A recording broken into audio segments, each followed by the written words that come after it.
Umemuoa mke, alipokuzalia kijana mmoja akaenda akafunga kizazi, kafunga kabisa.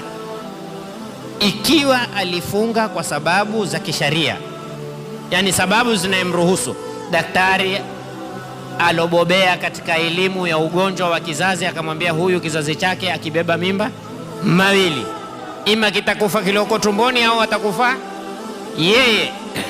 Uko na mimi hapa. Daktari akamwambia huyu akibeba mimba ni hatari, hichi kizazi chake kimeanza kuharibika, kwa hiyo chaweza kumhatarishia maisha yake yeye huyu. Hapo sawa. Lakini la, amfunga kizazi kwamba tosha, one baby tosha huyu. Swala louliza, je, yafaa kumwata? Usimwate, muolewa wapi?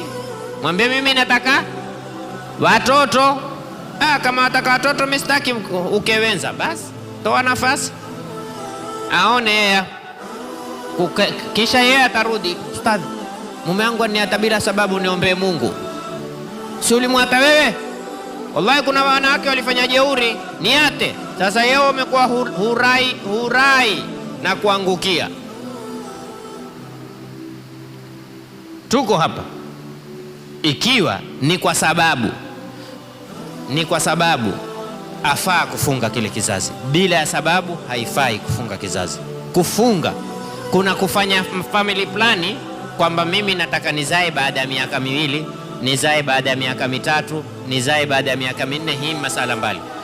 Kufunga, hiyo maana kufunga kwamba hataki tena kuzaa, hii haifai, ila daktari athibitishe kwamba huyu kizazi chake kina hatari lau akibeba ujauzito.